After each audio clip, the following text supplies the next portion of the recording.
Po ng Net25, Senator Robin Padilla. Sen, magsayang hapon po sa inyo. Opo, bismillah. Assalamualaikum po. Ayan. Sa lahat po ng nanonood, magandang hapon po sa inyo. Opo. Ngayon ko lang na-realize, Senator Robin, di pala tayo nagkakalayo. Opo, parang lamang ka nga, boss eh. Parang insecure nga ako pagpasok ko. Mga isa, di pala ako pag... Una, kamusta muna kayo, Senator Robin? Alhamdulillah, ako po ay mabuting-mabuti at masayang-masaya po sa buhay ko. Ngayon ko lang ho na-realize yung halaga ng pangangamusta.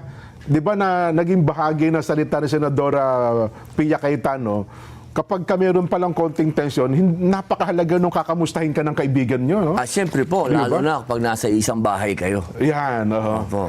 Ayun, kaya Doon nakikita yung kapatiran. Kaya ngayon, lagi pag may nakita ko, kamusta kayo? Kamusta kayo? Yun parang, iba pala ang dating nun sa isang kaibigan. Kultura po natin yan eh, di ba? Ayun, Kultura. Pag na matagal mong di nakita, kung kamusta ka na, pare?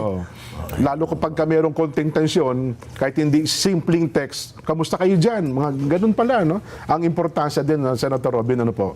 Lalo na po kung malaking tensyon. Yan. Kapag pinag-uusapan na yung bahay ninyo. Simulan na ho natin yung binabanggit nyo. Noon hong nakaraang Lunes, gusto ho namin kayong magkwento eh. Bago ho naganap yung putukan, nagkaroon kayo ng sesyon sa Senado. Alam niyo na rin ba darating si Senador Bato nung araw na yon? Yan po ang yan ang gustong-gusto ko talagang umpisahan. Opo. Kasi masyadong maraming kwento, nandun na kagad sa pinaka... Dapat umpisahan natin sa naganap. Yan. Sige Alam po. niyo po, linggo, noong nagpatawag ng pagpupulong si Senator Alan Peter Cayetano. Okay. Sa isang tahanan diyan sa Forbes Park. Opo, Okay. isang tahanan ng isang kaibigan natin. Nagdatingan po kami doon, 12 kami. 12 na kayo, okay. Opo, nagtanong kami, ano ba itong pagpupulong na ito? Ang sabi ni Senator Alan, ay meron na tayong numero. Sabi ko, anong numero? Papalitan na natin ang liderato. Okay. Taka ako. Sabi ko, paano tayo? 12 lang tayo. Oo nga naman. Sabi niya, may dadating. Yun, sabi ko, sino yung dadating? Basta, malalaman na lang nyo yan sa araw na yon. Kaya nung dumating si General Bato, si Senator Bato, wala po kaming alam. Ayun. Kasinungalingan po ang sinasabi ng marami doon na mapaggawa ng kwento. Opo. Mas maraming scriptwriter sa politika eh. At maraming direktor. May kanya-kanya sa pantaha eh. Isa lang po ang nakakaalam na dadating si Senator Bato. Si Alan lang po. Ayun. So yun Wala ang sinasabi po niya may kaming darating. So si Senador Bato yung tinutukoy niya may darating kinabukasan. Opo. Dahil meron po sana kaming inaasahan daw. Ako po kasi kailanman hindi ako nakialam. Okay. Diyan sa palit-palit ng liderato. Dahil hindi ako nag-i-interest sa mga komite, ng mga matitinding komite. Opo. Ang mga komite ko lang, may kinalaman sa advocacy ako, sa Muslim Affairs, Yan. sa mga katutubo, sa mass media. Yan po ang aking no. Kaya po nung dumating si General Bato at nagkaroon ng panibagong liderato, wag pong sabihin na ito po'y pinlano namin. Opo. Hindi po totoo yan. Yan po ay isang bagay na doon lang namin, kahit naman po si Senator Marcoleta, hindi din po niya alam na si Senator Bato ang dadating dyan. Opo. So nung pumunta na tayo sa takbong tumatakbo siya, no? At hangos na hangos, hinihingal eh. Ando na, may dugo pa sa kamay. Ano naging reaksyon nyo, Sen? Siyempre po, proteksyonan po siya.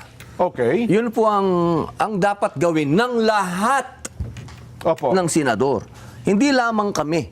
Dapat lahat ng senador, proteksyonan natin yung kapwa natin, senador. Kapwa natin yan. Ihiwalay muna natin yung politika. Kahit magkakalaban sa politika, kahit tama kayo. minorya o mayorya, ang pinag-uusapan natin dito, isang senador na hinabol sa hagdan, paakyat at nasugatan pa nga. So, ang nangyari po, nagkaroon ng sesyon At napalitan nga yung liderato kasi 13 na po kami. Ano unang naging tanong nyo kay Senador Bato? Bakit ka tumatakbo? Ba't ka humihinga? Hindi ba tinanong ng ganon, Sen? Hindi na po siya naitanong kasi mataas na yung emosyon eh. Ayun. Kinumpronta niya na po kagad yung media eh. Oho. Sinabi niya, kasi yung media, tinanong siya, ba't ka nandito? Nagulat si Bato. Oho. Sabi niya, bakit nung wala wala ako, tanong kayo ng tanong. Bakit ako wala? Ngayon nandito ako, tatanungin niyo ako, bakit nandito ako? So, mataas na po yung emosyon. Ayun. Kaya ako po, ang binigay ko sa kanya, tubig. Tapos, niyakap ko siya, pare, maraming salamat at dumating ka. At ito na yung hudyat para tayo naman na maging mayorya. Ayun, At yan naman po, hindi po yan bago sa Senado. Ang nangyari talaga yan. Nagkakaroon ng palit ng liderato. Huwag po natin gawing masyadong malaking issue na nagkaroon ng palit ng liderato. At yan po, asahan po ninyo yan. Kasi siyempre po, ang mga senador po, yan ho, nakukompose talaga Tama po. ng minority at majority. Hindi po yan bago. Kapag yan po nawala, ibig sabihin, wala na tayong demokrasya. Isang Agos na lang kayo pag Isang Agos na lang. Doon po kayo matakot. Kapag naging isang Agos na lang ang Senado, ibig sabihin, may conspiracy na dyan. Ayun, opo. Magkakasapakat na yan. Nakakatakot yun. Ito na po ngayon. Yan, opo. Tuloy nyo ng kwento. Nung nandun na po kami, may nagbulong po sa akin. Sabi niya, nandyan si Trillanes. Sabi ko, anong ginagawa ni Trillanes dito? Hindi naman siya senador. Anong ginagawa nito dito? May dala daw pong warrant. Okay. Di una kong tinanong, teka, pulis na ba ngayon ito? Akala ko, Navy ito. Opo.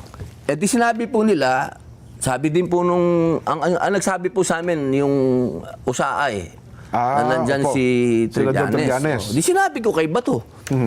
Sabi ko, General, andyan daw si Trillanes, may dalang warrant. Di sinabi namin ngayon kay SP, kay Senator Alan. Sabi naman ni SP, saan galing yung warrant? Okay, opo. Siyempre po, kasi wala po silang pinakikita eh. Oo. Hanggang ngayon, wala pa rin. Hanggang ngayon po, wala. So madaling salita, nandun po pala yung NBI. Nasa loob na po ng building. So ang nangyari po, sinuspend ng session, dinala muna po sa lounge si Senator Bato. Habang nag-uusap si Senator Alan Peter Cayetano, ang bagong SP, at yung direktor ng NBI na si Attorney Matibag. Kasi po, nagkasundo na habang wala yung warrant na pinapakita na talagang may warrant, kasi hinihingi po ni SP yung warrant, wala naman po silang mapakita. Lumabas muna sila ng Senado. Kasi anong ginagawa nila sa loob ng Senado at manghuhuli sila na wala naman silang dalang warrant. Ang nangyari po, nagkagulpihan. Yung isang usaan namin na gwardya, ginulpi, binugbog ng isang ng pulutong. Pulutong ng NBI agent at isinasakay sa kotse nila. Kaya ang ginawa po, kinontempt ngayon ni Alan Chuma ngayon, hinuli. Yung mga nambugbog. Hindi dapat palalabasin ng Senado yung mga yan, di ba? Nambugbog ka. So ang nangyari po, nagkaroon na lang ng deal. Sabi nila, palalabasin na namin kayo, itong mga NBI na to, huwag ninyong pakialaman muna si Bato dahil wala naman kayong warrant. Ayun. So yun po, tumahimik noong araw na yon. Bandang gabi na po ata yun. Gabi na po yun. Nagkaroon na po ng kapayapaan nung gabi na yun. Gabi na yun, si General Bato, si Senator Bato, natulog po sa Senado. Doon nag-overnight, Kasama ko po. Hindi po kami magkatabi Baka akala nyo, magkatabi kami. Hindi po. Nandun po siya sa opisina niya. Nandun po ako sa opisina ko. Hiwalay ng kwarto ng mga palaki natulog. Delikado. Baka magkatabi kami. Buti na lang, nilinaw nyo na po yan. Gagawa ng istorya yan gagawa ng istorya. Alam nyo naman yung mapaggawa ng script. Sa madaling salita po, Martes. Martes na ngayon, Martes. Ang sabi nila, magkakaroon na naman ng kudita. Ibig sabihin, papalitan na naman si... Yung leadership ng Senado, si SP Alan. Si Alan. Sabi ni Bato, sayang naman. Pag uwi ko dito, kung maaalis din si Alan, sana maging matibay tayong 13. So, Martes po, hindi po naging matagumpay yung kudita sana laban kay Senator so talagang Alan. tinangka talaga ba nila? Meron po talaga. Meron po. okay, Kaya sinabi naman po ni Madam Amy Oho. Wag na lang ho akong paniwalaan ninyo kasi sasabihin nila, ano yan, ganito yan, ganito. Oho. Si Madam Amy na lang. Kasi So siya may naman, pressure talaga, opo. may pressure talaga. Oho. So, Miyerkules. Kasi Martes naging matagumpay Oho. ang Senator Alan Cayetano. No? Miyerkules ngayon, boss. Yan, oho. Iba na ang ambience. Okay. Iba na sa loob ng plenaryo, nangangamoy may trouble. Aha. Nangangamoy na. So dalawang gabi na kayong natulog ni Senador Bato sa Hindi ano? po magkatabi, Hindi po magkatabi. Sige, sige. Oo. Sa ibang senadora, pwede nyo akong i-chismis. Kasi Senador Bato, wag. Huwag naman. Ayun, so yun ho, pagkatapos Wednesday na. Okay. Wednesday. Wednesday pa lang ho, maugong na magkakaroon na naman ng leadership change. Okay. Magkakaroon na naman. So, Hindi yun na naman muna. po ngayon nagtagumpay. Hindi Oho. nagtagumpay. Iba naman na ngayon. Oho. Oo, meron na tayong kinakatakutan ng mga armadong kalalakihan sa labas. Ito na yung sinasabi nilang pipiliting arestuhin si Senador Bato. Yun ho ba ang Yung nabalita una, hindi kami maniniwala. Okay. Kasi nag-usapan na eh. May usapang lalaki na si SP Alan. SP Alan Tsaka saka si si Director Matibag. Director Matibag na sinasabi na may mga armado na sa labas. Kasi ako, natural na may armado na dahil 1,000 pulis na yun nandun eh. Oo nga po. oo. Meron ng 1,000 Tsaka pulis may mga doon. may nagrarally sa May labas. nagrarally na yung pro impeachment, nagrarally na rin yung Ayun, anti-impeachment. So kami, ang iniisip namin, itong ganap na ito, may kinalaman lang ito sa impeachment. Hindi kay Bato. Yun ang naging idea Ako, yun Opo, ang... opo, oo. Kasi may usapang boss, lalaki tayo, boss. Opo, yun ang naging basa nyo ng pangyayari na yun. Pagka nagbigay ka ng salita, yun na yun, di ba? Oho. Nung gabi na, ang sabi kasi sa amin, dadating yung articles of impeachment. Opo, tama, Kaya ang tama. sabi sa amin ni SP Alan, huwag kayong umalis. Oho. Dito lang kayo sa opisina ko. Aha. Kasi tatanggapin natin yung articles of impeachment. Ayun. Habang nag-aantay po kami doon, nagkaroon ng kumusyon. Oho. Ang sinabi ng USAA, meron ng mga armado sa mismong premises na. Kasi nakikita nila ito sa CCTV, no? Yung nakapaligid na CCTV ng Senado. Hindi lang po sa CCTV, kundi may mga nasa labas na po na nakukunan nila Oho. na meron ng mga armado doon sa bintana, sa labas ng Natatanawan nila. Okay. Natatanawan. Opo. So sabi ni General Bato, Senator Bato, ay mas mainam siguro wala ako dito sa opisina ni Yun ang... ni Senator Alan. Opo. Dahil madadamay pa tong mga senador na to kung huhulihin ako. So iniisip ni Senador Bato, kaya nangyayari yon dahil sa kanya. Kaya kung sabi, kung... NBI na boss eh.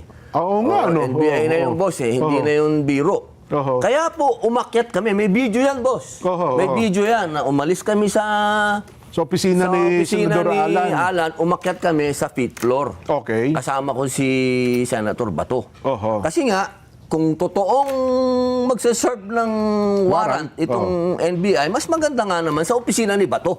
Bakit naman Okay. sa opisina ni Senator Alan? Nung nandun na kami sa 5th floor, wala naman ho kaming narinig na putok doon. May mataas eh. Okay, Nakarating okay. sa amin na nagputukan sa baba. Yung tagpo na nagkakaputukan, wala kayo Wala, doon wala sa po kami doon. grupo nung Wala po na kami senador, doon. o Hindi ni po Senador namin Alan. narinig ni Senator Bato yun. Ayun. Oo, nandun po kami sa taas. Opo. Nasa kanya-kanya opisina po na kayo ng tagpo na yon. Opo, Okay. opo. Opo. Di nung umakyat po yung kasama namin isa, sabi, nagkaputukan sa baba. Sabi ni Senator Bato, brother, tingnan mo nga. Sa akin po yun. Kaya po ako bumaba. May video rin po yun. Nakita kayo sa May video. video rin po yun. Bumaba ako.